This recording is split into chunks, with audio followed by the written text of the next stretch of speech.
It's April Northwest. On this week's episode, we'll take a look at a special academic opportunity. We will also be highlighting the sport and spirit legends at Northwest.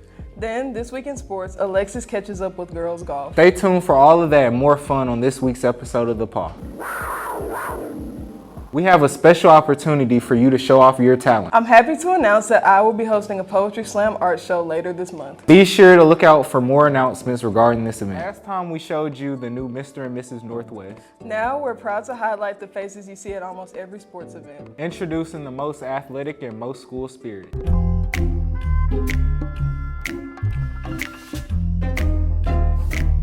I play basketball and football, and I've been playing basketball since I was 7 years old, and I've been playing football since my 11th grade year. My favorite memory is walking through the hall and one of the coaches recruited me to come play football. It feels good, you know, it's a great accomplishment because I did something people thought I couldn't do. I play soccer and football. I've played soccer ever since I've grown up. I've played baseball since 3 or 4, but I just started playing high school football in 9th grade. My favorite memory was being part of the greatest run in school history my sophomore year for football. I feel grateful and blessed to be recognized by the school and just to be able to sit in the chair with these two. I've played soccer here at Northwest since my 7th grade year, so it's my 6th year playing for Northwest, but I've played since I was 3 years old.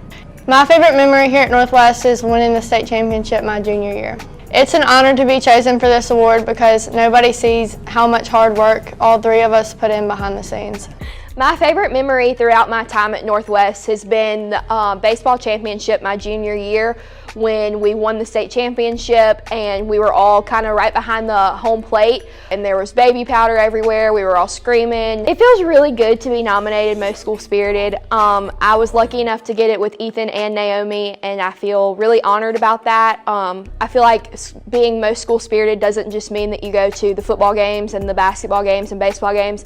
I feel like it's everything that you go to, whether it be the pep rallies, band competitions, cheer and dance competitions, show choir, everything. I think I'm gonna miss like most of the camaraderie that all of us who are in the student section and go to all the events have, because it's kind of just a shared bond that we all have with school spirit and being able to do stuff. And now we'll go with Baker to look at another amazing academic opportunity. The Scholastic Art and Writing Awards are a prestigious competition in which students grades 7 through 12 from across the country enter their best art and writing for the chance to win recognition and sometimes even scholarships for their work.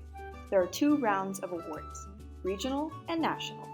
Regional awards consist of honorable mentions, silver keys, and gold keys.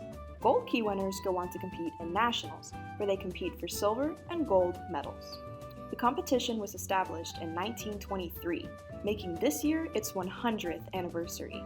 Past winners include Andy Warhol, Sylvia Plath, Stephen King, Zach Posen, and more.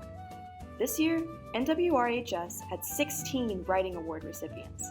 Baker Hall, Carson May, Kiera Lane, Cameron Robertson, Sloan Berry, Addie Wheat, Emily Liu, Gage Gilmer, Breland Binkley, Maddie Hill, Ellen McGregor, Drew Nicholson, Maddie Hall, Landon Watson, Daniel Toe, and Keaton Self, and 1 Art Award recipient, Baker Hall.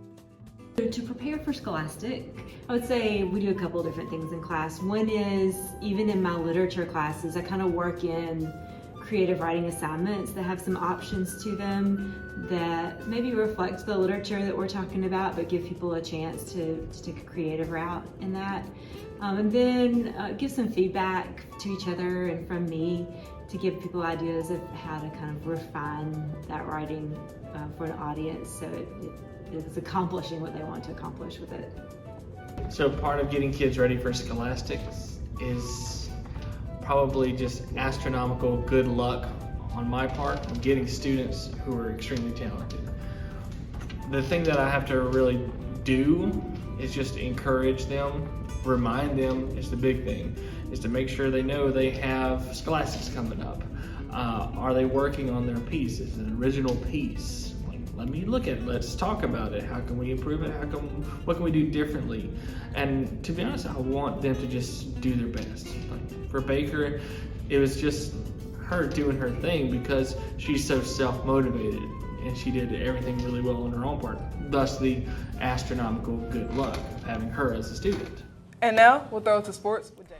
Hey Northwest, it's Alexis, and here's what's been happening in Cougar sports. We first want to congratulate Andre Martin on finishing as a 123-pound weight class 6A state runner-up. Andre finished second out of the 6 lifters at the MHSAA state championship last Saturday. He finished with a 340-pound squat, a 150-pound bench, and a 400-pound deadlift. Cougar tennis is district champs once again. The Cougars secured the title a few weeks ago with a 7-0 sweep over Pearl.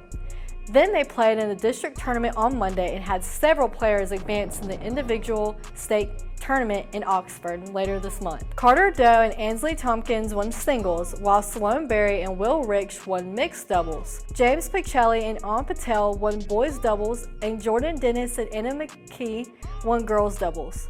Chris Shields and John Sasser finished in second boys doubles. Abby Thornton and Anna Sherman placed second in girls doubles.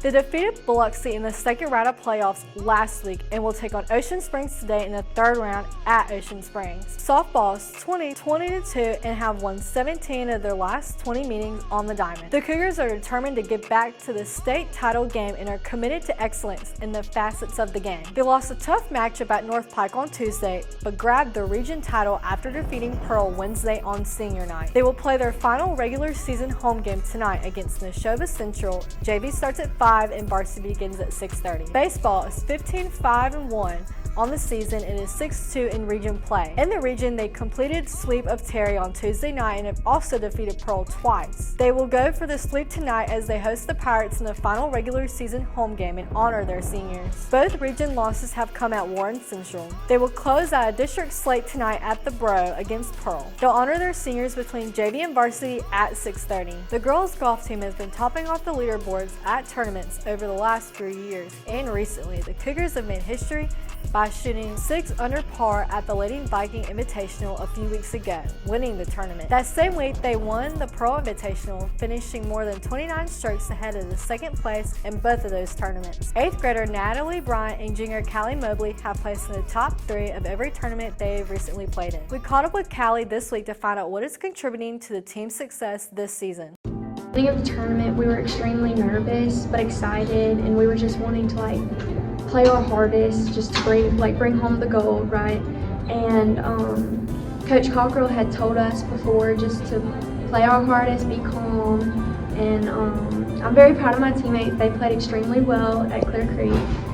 By us preparing, Coach Cockrell makes us do putting drills because she knows that we've been struggling with that recently. So we're out there until 4 working on our drills and just really practicing really hard, and it's helped us a lot. So tournaments that we've had in the past, we haven't really had good attitudes at them because we get down on ourselves a lot.